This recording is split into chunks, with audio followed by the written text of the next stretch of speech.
আমার দাউদকান্দি পৌরসভার ৬ নং ওয়ার্ড ৫ নম্বর ওয়ার্ডের সাথে মহামারী আকার ধারণ করেছে ডেঙ্গুতে। এখানে ৬ নম্বর ওয়ার্ডে ৪ জন লোক ডেঙ্গু আক্রান্ত হয়ে মারা গেছে।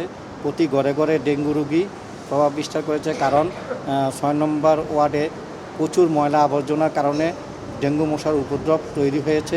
সরকারের গাফিলতির কারণেই আমাদের এই অবস্থা।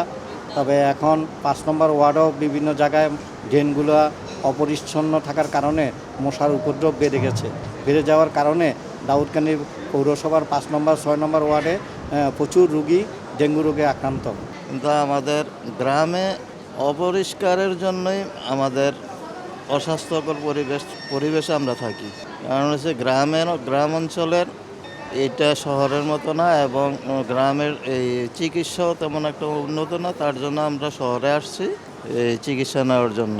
কেন হয়েছে আমার মনে হয় অসাবধানতা, এবং জুরাইন এলাকায় ছিলাম আমি, সেখান থেকে আমার মনে সন্দেহ বেশি, ওখান থেকে এটা অ্যাটাক করছে। আশেপাশে তো আমাদের বাংলাদেশের যে অবস্থা, সব জায়গায় তো মনে করি পরিষ্কার পরিচ্ছন্ন না, অপরিচ্ছন্নতার কারণে এটা হয়। তাছাড়া ড্রেনেজ ব্যবস্থা ভালো না জুরাইনের, প্রায় সময় ড্রেনেজের মধ্যে মনে করি উপচে পড়া ময়লা থাকে। এই হলো অবস্থা। ডেঙ্গু হ্যাঁ, আমার সম্ভবত তাই, সেখানে ময়লা আবর্জনার স্তূপ থাকে। এই অবস্থায় আর কি হয়তো সম্ভাবনা বেশি আমি মনে করি। আমি মূলত দাউদকান্দি কুমিল্লা থেকে এসেছি। আমার বাসা হচ্ছে ইলিয়টগঞ্জ। আর সেখানে মূলত ডেঙ্গু হওয়ার কারণ হচ্ছে যে ডাস্টবিনগুলো আছে রাস্তার পাশে, যে বৃষ্টির পানিগুলো জমে জমে সেখানে অনেক জীবাণু তৈরি হচ্ছে।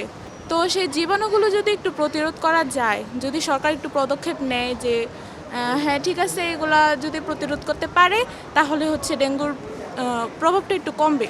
আমরা স্যার কুমিল্লা দাউদকান্দিতে আসছি। আজকে প্রায় ১ মাস ধরে আমার বড় ছেলেরও ডেঙ্গু হয়েছে, আরও ১ মাস ১৫-২০ দিন আগে। ওই জায়গাটা এত বিশ্রী ময়লার আবর্জনার ছিল বা এখনও আছে, এটা ভালো করে পরিষ্কার পরিচ্ছন্ন হয় না।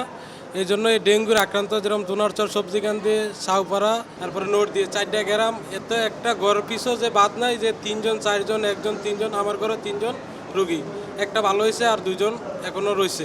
ময়লা আবর্জনা সাফ করার মতো, পরিষ্কার করার মতো এরকম কোনো ব্যবস্থা নেই, সেটাই সরকারের কাছে আবেদন। ডেঙ্গুটা যাতে নিরাময় হয়, মানুষের যাতে সুস্থভাবে চলতে পারে। চিন্তার বিষয় হচ্ছে একটাই, যেহেতু এটি ঘনবসতিপূর্ণ এলাকা, যদি এভাবে ডেঙ্গু জ্বর যদি মহামারী আকার ধারণ করে, দাউদকান্দি উপজেলা স্বাস্থ্য কমপ্লেক্স যে আছে মানে যথারীতি মানে যা ধরনের মানে ইনস্ট্রুমেন্ট দরকার এগুলো নেই। তো এর যদি উপজেলার ভিতরে বা পৌরসভার ভিতরে মানে ডেঙ্গু নিয়ন্ত্রণের জন্য কোনো ধরনের পদক্ষেপ নেওয়া হয়, তাহলে আশা করা যায় ডেঙ্গুটা নিরাময় করা যাবে। গতকাল যদি আমরা দেখি যে গতকাল ছিল ৪১ জন, আজকে সেটা ৪২ জন হয়েছে, মাত্র ১ জন বেড়েছে। এইভাবেই গুটি গুটি পায়ে মনে হচ্ছে যে একটু বাড়তির দিকে যাচ্ছে। তো অসুবিধা নেই, আমাদের এখানে আমরা বিগত কয়েক বছর ধরেই খুব সুন্দরভাবে ডেঙ্গু ব্যবস্থাপনা চালিয়ে আসছি। তো এবছর আমাদের পূর্ণ প্রস্তুতি আছে।